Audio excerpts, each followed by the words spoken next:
What do you think are the reasons why we're not seeing the big money laundering prosecutions in traditional finance? Why SBF and crypto cases, convictions, people being locked up, it seems that justice moves a lot quicker on the crypto cases, yet I'm sure you can rhyme off more than me. I can think of 5 multi-billion-dollar cases involving traditional finances and banks, and no one is ever prosecuted. There's a long entrenched history of how money laundering, fines and compliance failures and prosecutions and regulations kick in. It's often very boring. Linking it to something tangible like Institution X was fined because it was laundering money for this drug gang, that's interesting. Institution X was fined because of compliance failures is death by headline. It's awful. And so perhaps that's one reason why those more traditional institutions, they do get fined. There are failures, but they just don't hit the headlines because they're reported in a boring way, because the regulations and the regimes around it are long and entrenched and boring. Crypto is new, it's exciting, it's different. You've also got in crypto, more than you have in traditional finance, characters. CZ in charge of Binance, Sam Bankman-Fried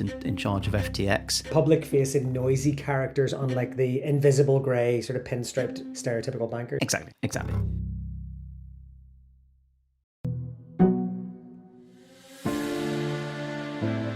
I'm Danny Haston, Chief Revenue Officer at Asset Reality. Welcome to Seize and Desist.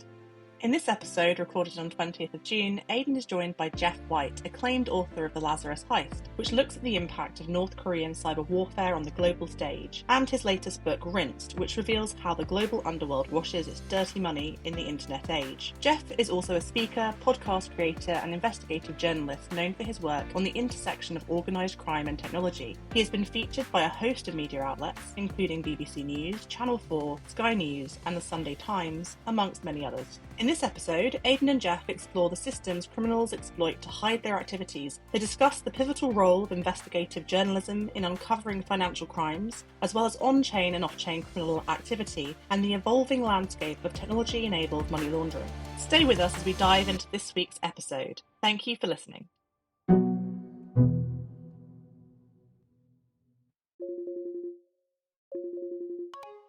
Hello and welcome to Seize and Desist. My name is Aidan Larkin, your host, and I am delighted to say that I'm joined today by Geoff White. Geoff, welcome to the show. Hi Aidan, thanks for having me. We've sort of bumped into each other at a couple of events, and I think I've been sort of secretly stalking you. You just don't know it.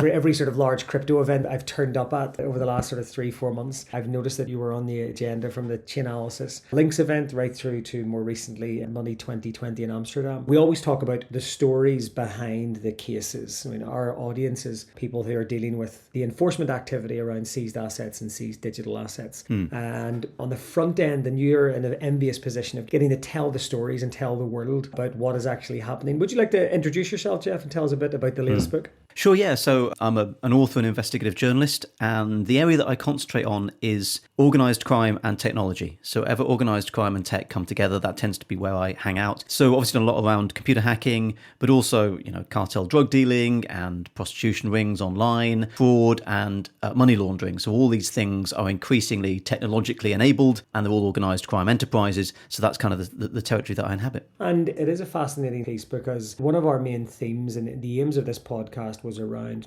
trying to keep these incredibly complicated subjects understandable. We often talk about the practitioner trying to go to court to get a freezing order on crypto assets, and judges are asking, get Satoshi Nakamoto into my courtroom, please, or which jurisdiction is these blockchain cases dealt with?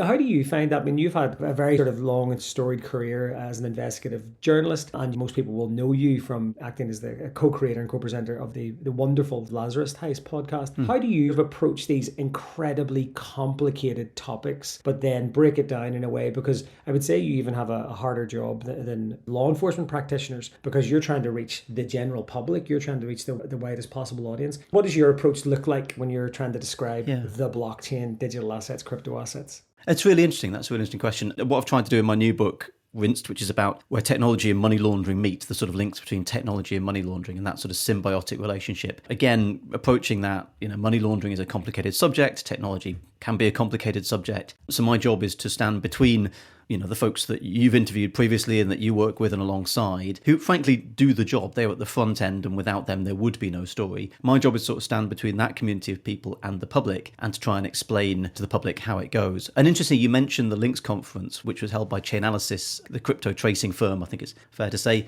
is their description of them, in New York. And there was a really fascinating presentation between, I think it was a New York police officer and then an attorney who actually brought the case, a public attorney. And the police officer explains how they managed to track the crypto down and they found the criminal and they put them in court. And then the lawyer came on and he said, well, okay, you've heard all of that. My job now is to put that in front of a jury who've never heard of cryptocurrency. And this was the bit that really got to me and stuck with me, they can't stop me at any point, put their hands up and say, hang on, wait, can you explain that again? They sit there, mute, and I have to just explain something and do it in such a way that I know they'll understand it, even though they can't stop me and ask for more explanation. And I looked and I thought, well, that's my job. That's the same as what I do as a journalist. People can ask questions, after the podcast goes out, they can ask questions about the book. But as they're reading or listening or watching the output that I do, they can't stop and ask me to go back and explain it a bit more. So you've got to really drill down into it. And for me, the best, and it is old advice in a way, cliched and hackneyed advice, but the best advice is to try and explain it like you're explaining it to your mum or dad or your gran or somebody in the pub. Analogies can sometimes help. You've got to be quite careful with analogies. Sometimes they fit, sometimes they don't. But it's just trying to find those ways to talk somebody through it step by step.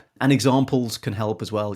If I send you some cryptocurrencies, so immediately you phrase the story in a kind of me and you situation. In cybersecurity, I'm not sure it's the same in crypto, but they have this thing of Alice and Bob, which is often used to explain cryptography. Alice sends Bob an encrypted message. Like, oh no, nobody knows who Alice and Bob are. If I send you an encrypted message, I think it's a better way of doing it because it makes it personal to the recipient of the message. So those are some of the ways that I try and do it, but it's complicated stuff. Yeah, and it is, I think, at the highest level, even the fundamentals of crypto in particular as an asset recovery topic is very complicated. And when you start to talk about sending crypto, people often glaze over when there's always that person in the room and they're right when they sort of say, but actually you're not sending anything anywhere. The crypto's not moving. We are. The keys are in many cases, and it's understanding the distinction between when you control an asset, and I usually get drawn back to the example of the bank vault. Sometimes you can just change the key to the vault and give someone else a new set of keys. Other times you can empty the vault and move it to a different location. And we're in exactly the same position where we try and have those sort of conversations. But I think that what really drew me in, I listened to one of the recent podcasts you did, and forgive me, I think was it a Swedish or Norwegian conference recently. There was a podcast about the laundromat themed event and their resulting podcast, and we were talking about the fact it's not about a digital asset.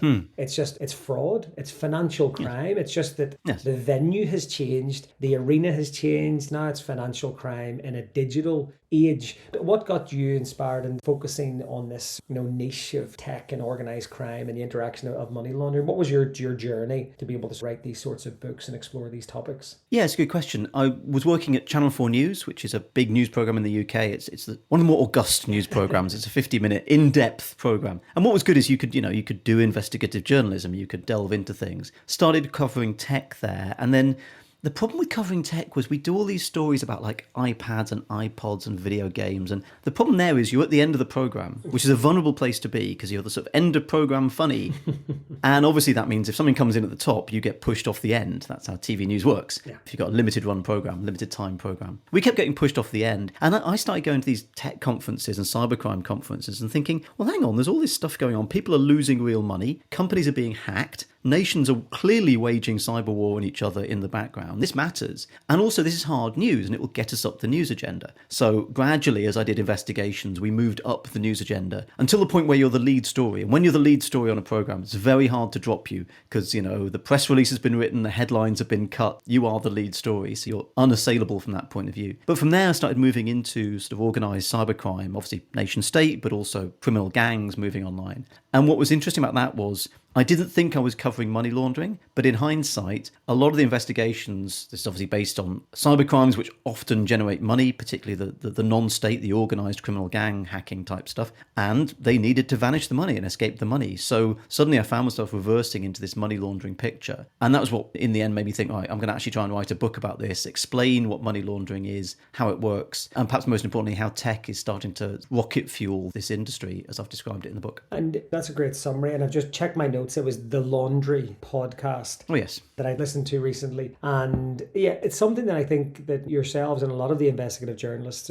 deserve credit for. I'm a big fan of Oliver Bullough. I've met him a couple of times at sort of economic crime conferences. And it's almost without the work that you guys do, there isn't really that awareness. As you say, it becomes this often, if it's not on the right news channel, just too complicated to understand. Yeah. And I think you guys did a really good job bringing it to that. The podcast series and then the book from Lazarus, something that could potentially it can swing from being either something out of a Bond movie to actually it's just a really advantageous, they spotted a way of basically being able to steal something. And again, it's just the venue is effectively changing. But what do you think is the primary role of sort of investigative journalism in these states? It's not about the headline, but what do you find is the feedback, or as you're seeing these, are you guys, I would love to learn the genesis of this. Is it seeing the story breaking? Are you out in the field? I mean, how does this all come together, which results in this enormous body of work? It's a really interesting question. I'm aware as I'm saying this that there are many, many other investigative journalists who do work that is frankly much better and more in-depth and more dangerous and edgy than mine. And you mentioned Oliver Bullough there again, whose work's fantastic. There are lots of other journalists working in this space who are closer, really frankly, to the sharp end than me. So I'll say that first of all. I was going to say, given the topic of your book and the people in your book, I would say you're sitting pretty close to the wind at the moment with the enemies that you could potentially be making. But we're all in the same boat when we have to. Yeah. I think you're on the right side of history, is how I would put it. Hopefully so, yeah. But look, I mean, the other thing is I come from, approaching my late 40s now, early 50s. Like the era I came from, investigative journalism was this sort of art form where, people didn't tend to train in my era as investigative journalists and get made investigative journalists. You sort of emerged. It was in your DNA and you couldn't fight against it. In one stage, you're obsessive like me. You'd just become an investigative journalist. I can never leave a story behind. I mourn every single story that I've never got to the bottom of. Like, why did we not find the answers to that? And so if you are slightly obsessive like that, also there's a sense of imposter syndrome about it. People expect me as a journalist to know everything about a story. And I always felt incredibly self-conscious if I didn't. And they'd ask me a question like, I don't really know the answer to that. And that felt wrong. Like they were looking at me like, well, you're the journalist. Didn't you understand all of this? So I think if you're the kind of person who wants to really understand a story, possibly because you want to close down that imposter syndrome and feel like you really do understand something to the point where you can answer almost any question on it, investigative journalism is your thing. The way I go about it is I'm looking for an issue that's of relevance broadly in society. I'm looking for that issue where if you chat to somebody in the pub or in a cafe and you say, hey, this thing, the dark web or money laundering or cybercrime or fraud, they sort of go, well, yeah, I've heard of that, but don't really understand it. And yeah, it's big, isn't it? But like, how did this affect me type of thing? Exactly, yeah. The issue that people haven't really, they know it's there, they know it's important, but it's a bit like, to research it, you'd have to go away and read lots of dry books. It's a bit like trying to give somebody their vegetables or their brown bread. What I try and do is say, okay, I'm going to take that brown bread and those vegetables, but cover it in really tasty toppings, and you'll like eating it. And at the end of the day, you've got your intake of vitamin B and C and whatever, but you've also enjoyed the ride. And key to that is finding the story, the narrative in it. And in a way, that's not as difficult as you might think. Pick a story, start at the beginning and explain it. A, B, C, D, E, just keep going through the steps. The one thing I do as an investigative journalist that's absolutely critical is put things on a timeline. You would not believe how useful that is, because immediately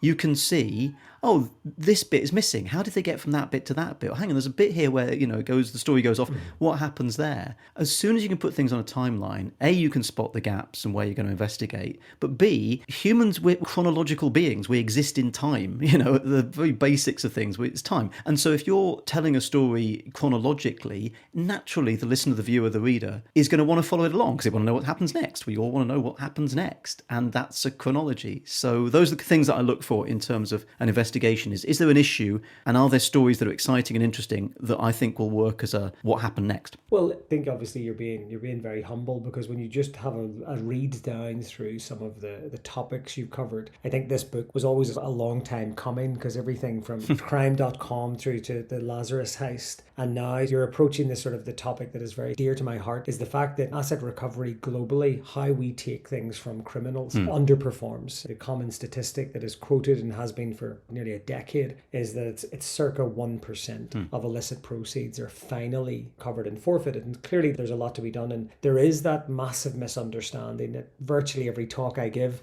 I ask people, have a wild guess. What is the current estimate for amount of money laundered globally? And it's rare that unless someone's actually read the report or listened to us in the past, they know that number. And I mean, I think the current estimate is circa sort of 3 to 4 trillion per year. I mean, these are just eye-wateringly astonishing roles. And I think, Rinces, you're unpacking the role of tech, and you have this almost perfect playground for those involved in money laundering to use these new systems in this new venue. But it's also very easy for people to maybe think, oh, this is a terrible technology, then surely we should shut it down. I would love to give you the floor here to set the stage a little bit and unpack some of those issues within the book and the role that technology plays, and why this technology, why are we seeing it now?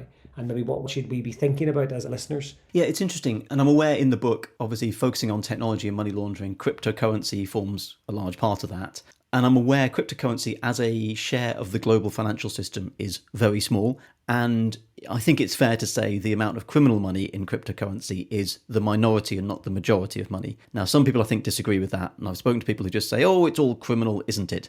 I just don't think that's fair. I think unless you're going to back that up with some proper research and statistics, trotting that out there is a bit pat. But there is illicit use in cryptocurrency, definitely. My other concern is around the statistics of illicit use of crypto, this sort of, oh, it's 1% or less than 1% or only a few percent. Well, one of the stories I cover in the book is about a pair of heroin dealers, a middle-aged pair called the Din sisters in Manchester, who on the surface ran a beauty parlour and then in the background were smuggling in heroin from Pakistan and selling it on the streets of Manchester.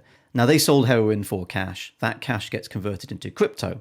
Now, at that point, the cryptocurrency tracing firms would not know, as far as I can work out from their methodology, that that crypto is illicit crypto. It's from drug trade because it's a cash to crypto transfer. Most of what they're basing this on is, for example, ransomware payments. If you pay a ransomware payment, they can then see, oh, that wallet there that the payment was made into is a ransomware gang's wallet. So we can track that and see the flows in and out. A transaction like I've just talked about, a drug cash transaction, from what I know, wouldn't show up on the radar. So that estimate of it's less than 1% or only a few percent, I think it's fair to say that's an underestimate. I don't know what the actual reality is, and I don't know how we would get there, but certainly there's a chunk of illicit use of crypto. My worry is that traditional finance has thought to itself, well, crypto's over there. We don't do crypto. We are National Bank X.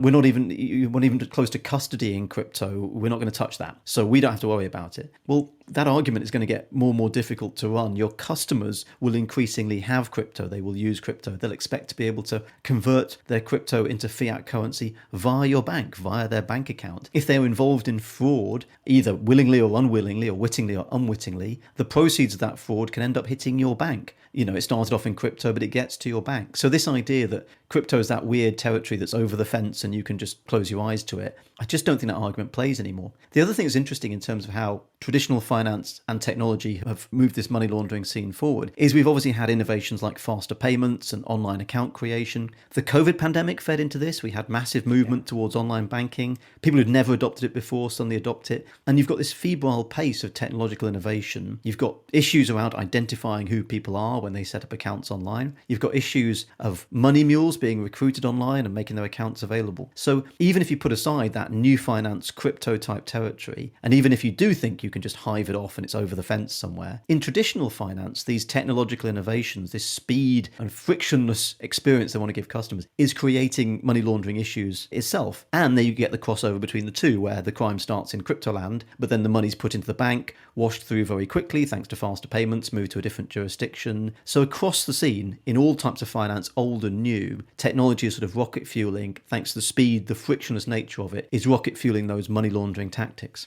So you've hit on 2 or 3 of my favorite topics Away in crypto and asset recovery, and I want to take you back because I unanimously was nodding along here, unanimously agreeing with exactly what you're saying. This is almost if we planned this and we actually didn't. So this is great. You've hit these 2 topics. So I've made a note to myself to remind, sort of come back to this as you were chatting there, and I wrote down illicit/ignorance. And there are 2 topics that I'm keen to get your view on. I think I 100% agree with you. And I think I'll unpack it a little bit. The illicit number in crypto is this much debated. From a listener's perspective, for those that don't know, there's many, many reports. And one of the key things about the immutability of the blockchain means that, as Geoff rightly said, you can track a transaction. And if we know that that person's a hacker, or we know that that person is using a mixer, and then they interact with this other wallet, well, then we can make a good guess that this is also controlled by the same person. Therefore, it's an illicit wallet. And this very detailed piece of computer science and sort of attribution starts to take place. And it's like smart water infecting everybody that's held the stolen property. So I completely agree. We can look at illicit activity and we can say absolutely, with almost absolute certainty, it's at least this amount, whatever that number is. But you've highlighted a really good example, similar to the examples we give generically when we talk about that's on-chain. We can't get the off-chain part. We can't see when someone goes into, and this is a true story,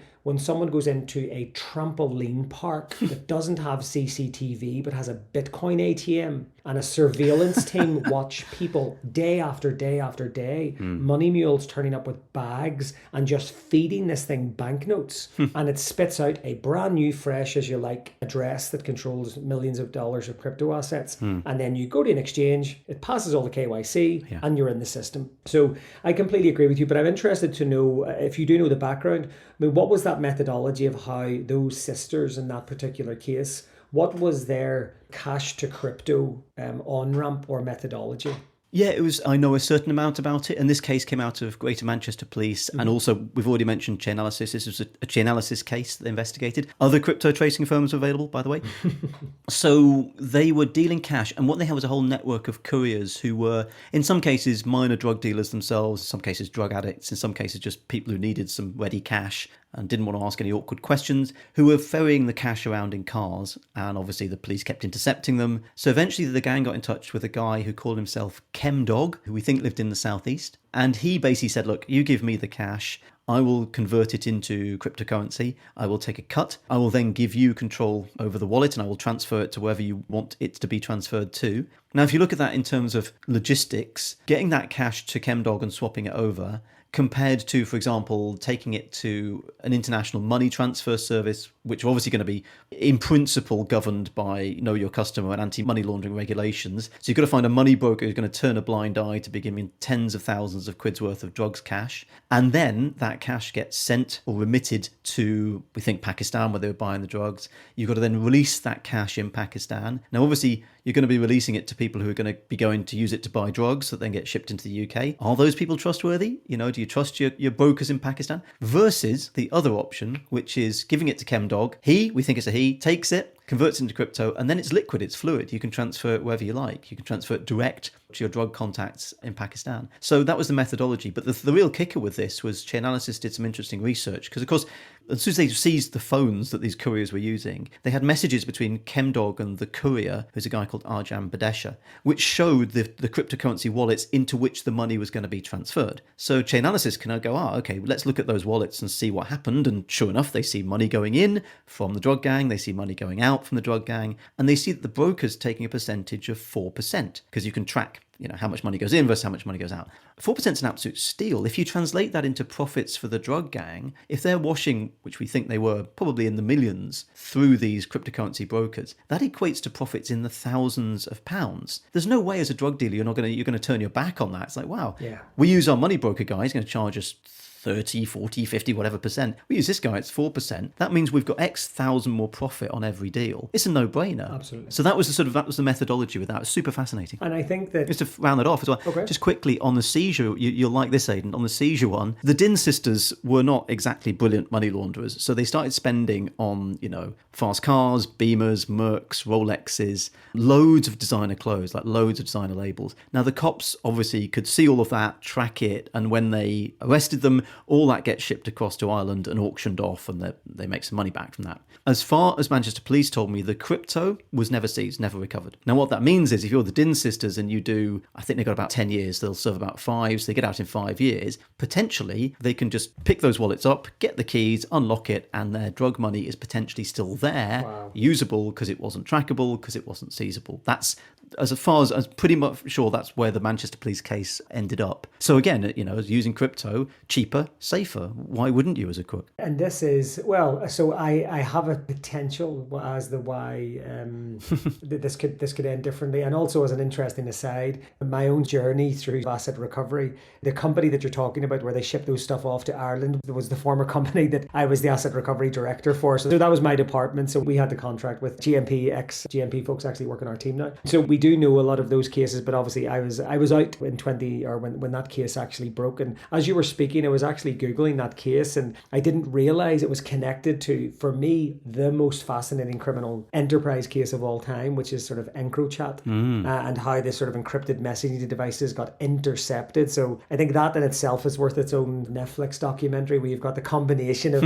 encrypted messaging devices being used by criminals who think no one's listening, despite the government having successfully flipped somebody. You then have them using, as you say, digital assets. And it reminds me of the similarities around the famous $3 billion seizure in the US, which was the amounts that were sitting for maybe 6 or 7 years. So this goes back to the immutability of the blockchain. So you do have a potential situation, and this isn't unique to crypto. I mean, this is something that if I was running a money laundering operation and I was convicted, had all my available assets seized, there's a good chance I've hidden a diamond somewhere. There's a good chance I've hidden a gold bar. And I've been involved in situations personally when we've been seizing assets and I've got a receipt for a £100,000 Rolex and we can't find the Rolex. And it's just simply not it's never recovered. And of course the criminal will shrug their shoulders and say, police officer must have stolen it or someone's stolen it, but it's probably just been thrown out the window. A trusted third parties picked it up.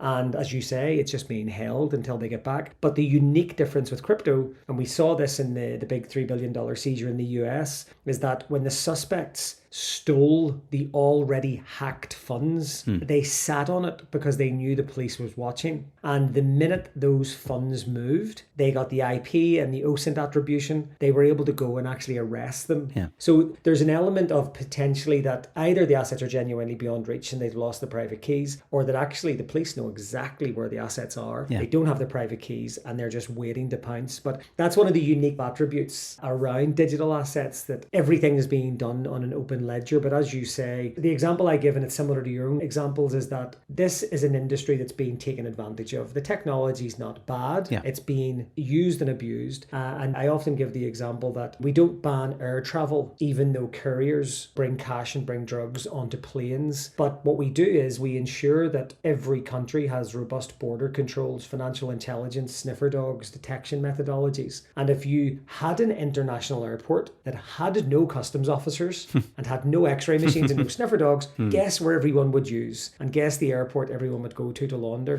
I think the same happens with crypto. But the other point I wanted to unpack was the ignorance, and illicit and ignorance. And the ignorance, I say tongue-in-cheek, but it is around a lot of the traditional financial ecosystem. Now, we've saw spectacular headlines recently with BlackRock and the JP Morgans of the world, the Fidelities of the world, some of the biggest institutions, trillion-dollar money managers getting involved in digital. But you're right, as recently as 2024, I still hear banks all around the world saying, we have no exposure to crypto. And it's like, do you have PayPal or Revolut users or any other money service sort of provisions? It's kind of like saying, just because you don't build a website doesn't mean you don't have exposure to the internet.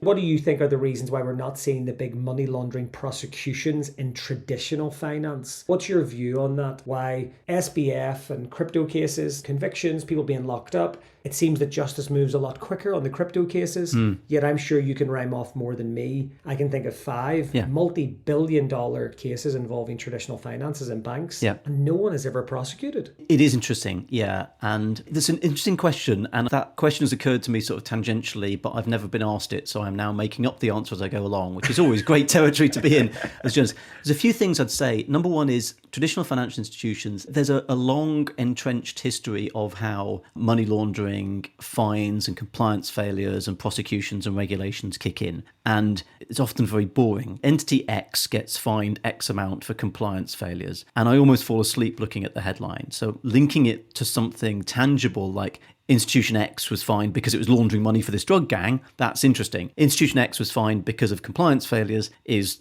death by headline. It's awful. And so perhaps that's one reason why those more traditional institutions, they do get fined. There are failures. We've had only in the last couple of days before recording this podcast, HSBC being found in Switzerland, being found for money laundering failures. But they just don't hit the headlines because they're reported in a boring way, because the regulations and the regimes around it are long and entrenched and boring. Crypto is new, it's exciting, it's different. You've also got in crypto, more than you have in traditional finance, characters like CZ in charge of Binance, like Sam Bankman-Fried in charge of FTX. Public-facing, noisy characters, unlike the invisible grey, sort of pinstriped, stereotypical banker. Exactly. You've also got prosecutors, particularly in the US, who, and I hadn't really fully realised this until I was chatting to somebody recently about the way prosecution works in the US versus the UK. In the US, prosecutors want to sort of make a name for themselves. They want to launch a case which, cements their career and their reputation. We have that in the UK. Lawyers obviously want to be successful and want to get big cases. But in the US, it's much more, a bit more naked and transparent and mercantile. So again, they will go after a big, sexy case with a new type of technology to sort of make a big show of things. That's possibly one explanation. The other thing that people have said to me, that I don't know how you'd substantiate this, but the theory among some in the crypto community is this is traditional finance trying to get new finance, edge it out of the picture or tame it or rein it in or knock it down. And that's what's behind these crypto cases. This narrative comes out often when the crypto prosecutions of money laundering happen, like FTX. Some in the crypto community will turn around and say, well, yeah, you got FTX for laundering X amount, but look at traditional bank, like HSBC, for example,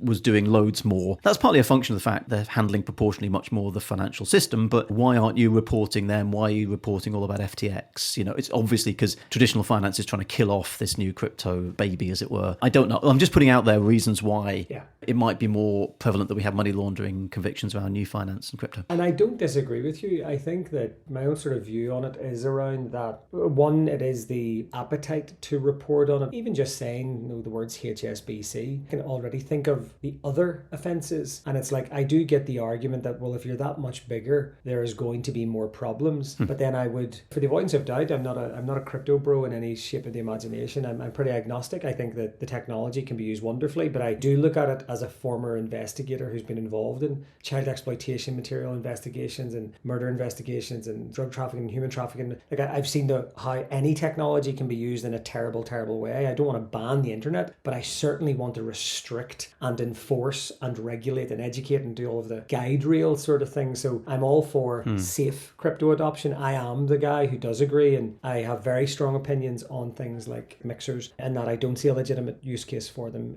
bar the 0.01% cases when someone is truly running for their life, when someone is truly trying to overthrow a dictator and they want to fund it. Like outside of that, and I haven't seen it, why don't you just launch a compliant mixer that files reports in your jurisdiction, complies with the regulator, and you can still confidentially tell the regulator about the nefarious stuff, because the reality is 99% of the customers are probably nefarious.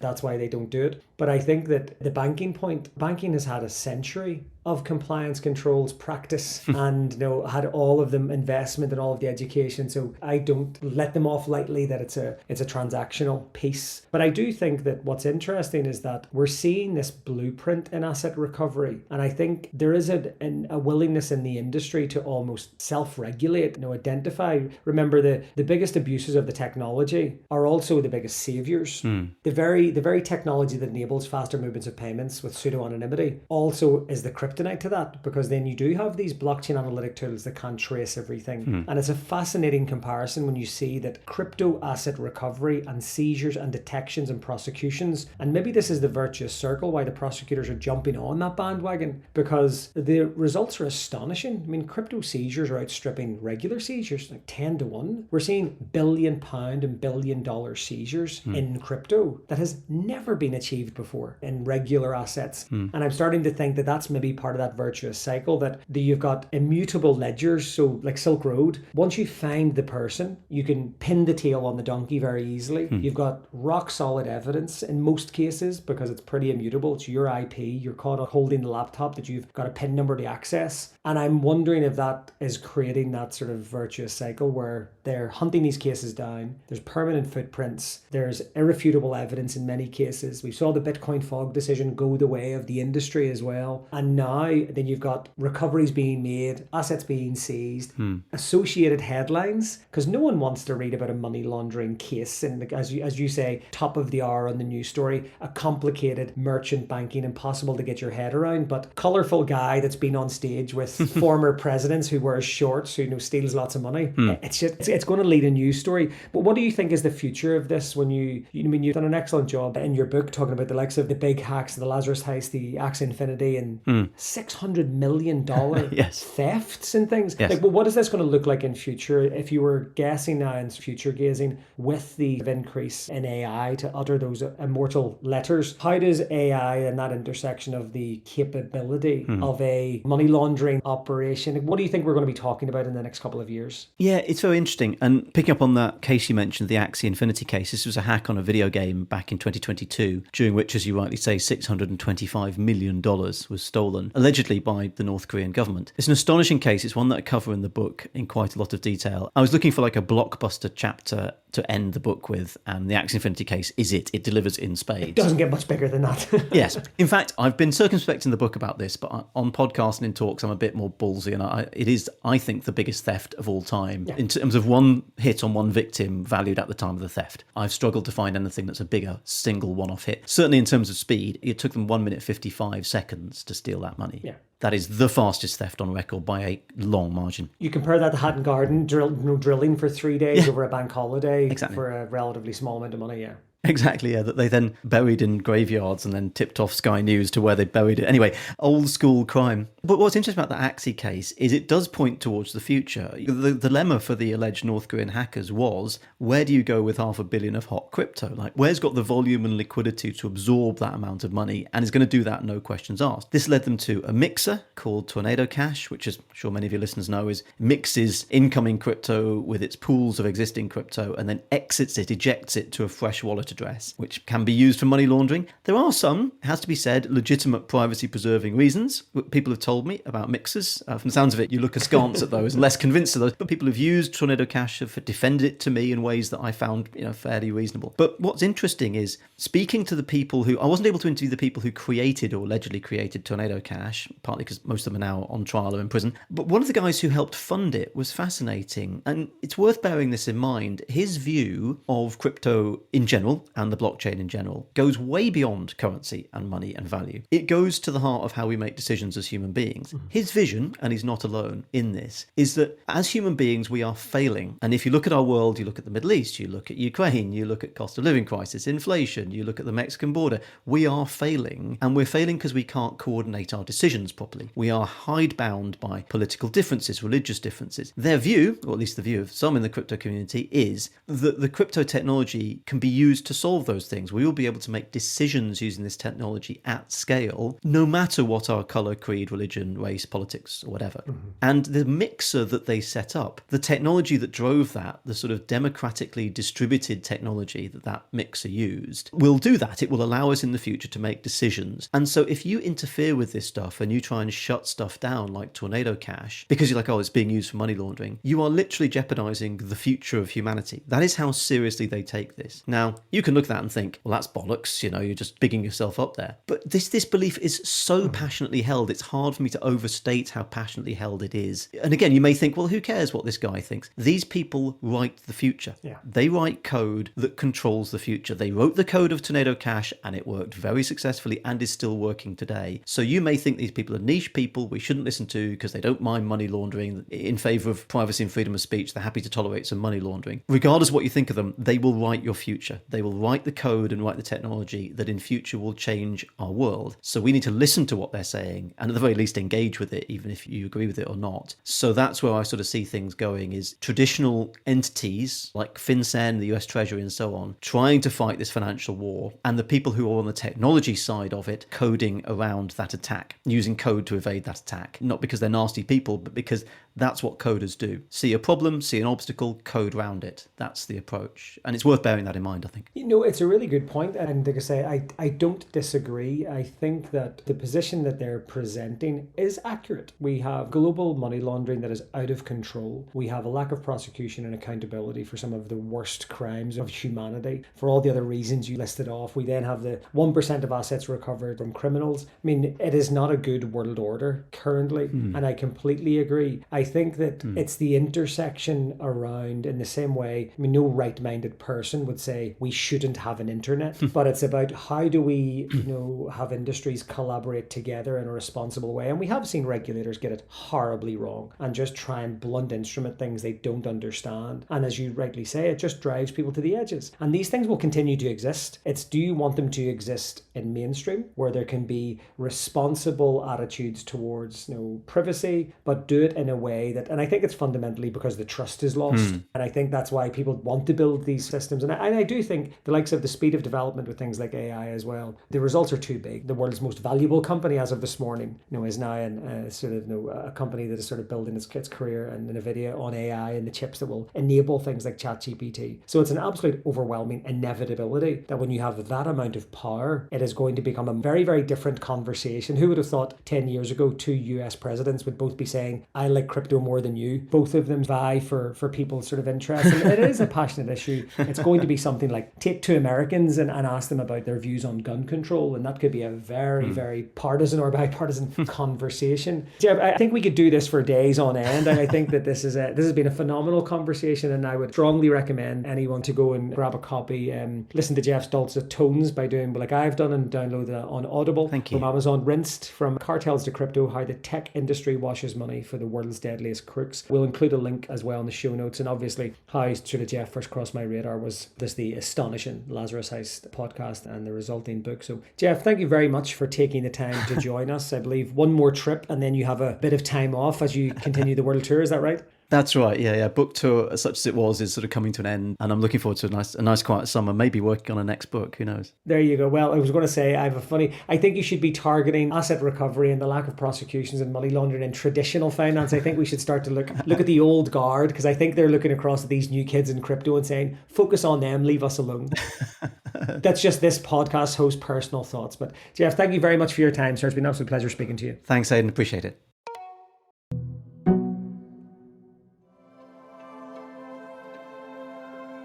We appreciate Geoff taking the time to share his insights with us. If you'd like to hear more from Geoff, make sure you check out his podcasts, Artificial Intelligence, Friend or Foe, and The Dark Web. You can also grab a copy of his books, Rinsed, The Lazarus Heist, and Crime.com, and don't forget to follow him on LinkedIn. If you've enjoyed today's conversation, like and subscribe to the Seize and Desist podcast on your preferred platform, and leave a comment and any suggestions for guests you'd like to see in future episodes. Next time, Aidan will be joined by Kristen Hecht, who is uniquely positioned to provide us with compliance insights, having enjoyed a diverse career in chief compliance roles at HSBC, Meta, and Binance. They'll discuss her experiences implementing effective cross-sector compliance programs, the roles of sanctions and asset recovery amidst ever-changing regulations, and the use of emerging technologies like AI in digital asset compliance. Seize and Desist is brought to you by Asset Reality. Thank you for listening. Our podcasts are for informational purposes only. They are not intended to provide legal, tax, financial, and/or investment advice. Listeners must consult their own advisors before making any decisions on the topics being discussed.